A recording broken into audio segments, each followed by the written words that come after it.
Greetings from Arizona. My name is Johnny Esposito. I do want to give a hearty greetings to the Calvary Baptist Church family, Pastor Stone Street, and the staff. We're thankful for your financial support as well as your prayer support. I'm presently in the States for a total of 9 weeks. In 4 weeks, I'll head back to Southeast Asia. My wife and I, as well as my daughter and my niece, are presently serving in Cambodia. My wife and I have been in Southeast Asia now for 2.5 years. We spent 17 months in the country of Laos, a communist country. And of course, as you know, we weren't allowed to go there as missionaries, so we had to sort of go in under the radar. And we've been in the country of Cambodia now a little under a year. November 15th will be a year. I'm presently, as I mentioned, in the States. One of the things I'm doing in the States is I'm interviewing and meeting with different people. Pacific Baptist Church, our sending church, Lord willing, will be sending a team to China sometime in the near future. So I'm meeting with prospective missionaries to the land of China, another communist country. We covered your prayers of that. Concerning that, just a little bit about myself. Brother Stone Street asked me to share a little bit about myself. I got saved January 17, 1977, at the age of 21. I was in the United States Army. Had been in the Army for about 18, 20 months.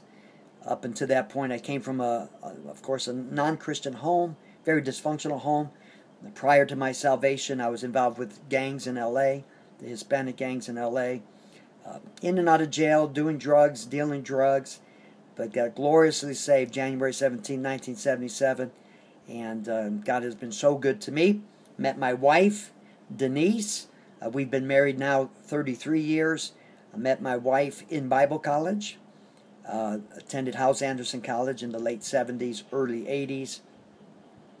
We have 5 children. All 5 of our children are in full-time Christian service. 3 of my children work on staff at Pacific Baptist Church, which is our home church and sending church. I have a daughter who's married to a pastor in Central California. And then our youngest daughter was on staff at Pacific Baptist teaching first grade for 2 years. And she is now presently with us, has been with us in Cambodia about 8 months or so. And God's just using her and my niece in a mighty way. We're thankful to have them with us. We have 15 precious grandchildren. We miss them dearly. One of the joys of being able to be back in the States is to be with our grandchildren. God is doing some amazing things in Laos, Thailand, and Cambodia. That's where we have teams sent out of Pacific Baptist Church. And again, we do plan on sending a team, Lord willing, to China sometime in the near future. The work in Laos, the work in Cambodia, extremely supernatural miracles taking place, and we thank God for it.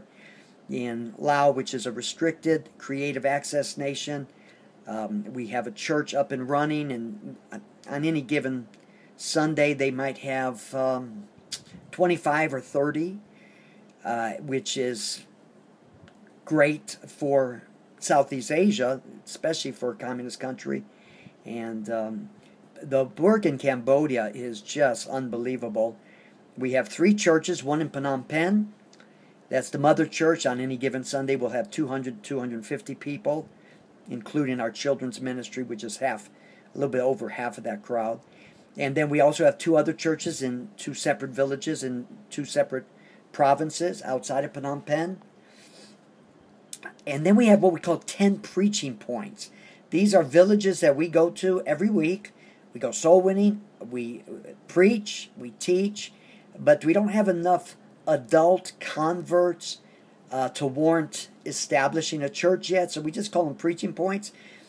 If you take all 13 of those 3 churches as well as the 10 preaching points, on any given Sunday we'll have 600 to 700 people attending those services, which is miraculous for Cambodia.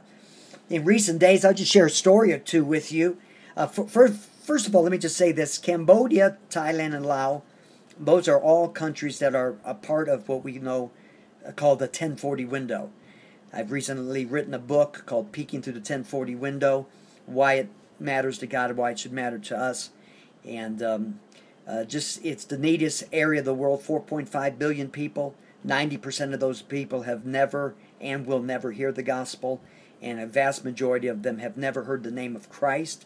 In Cambodia, where I'm laboring right now, it's just about every week I meet people who not only have not heard the gospel, but have not heard the name of Jesus even once in their entire lifetime.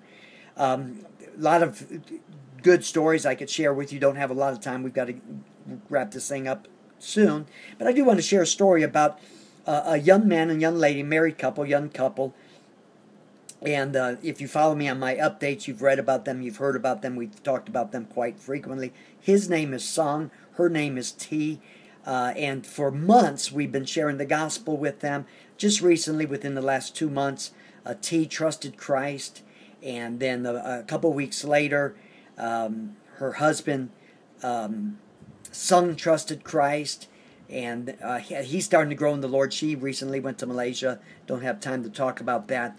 But it's just miraculous to see their salvation. We have so many stories like that.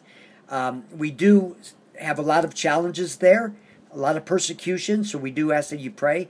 Our ministry to the Muslims has been very, very effective. We have a church of former Muslims, but a lot of persecution. They suffer a lot of persecution. So do pray for us on that, because a lot of times people will make a profession of faith.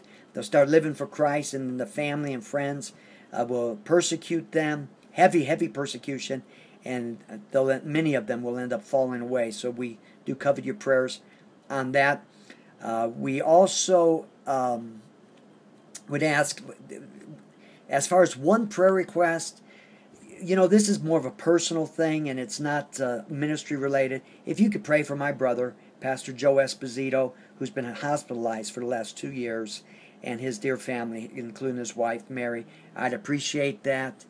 And we love you guys. We thank God for your pastor. We thank God for his wife, your staff, the church family. Thank you for your faithful prayers and your faithful financial support. God bless you. Bye-bye.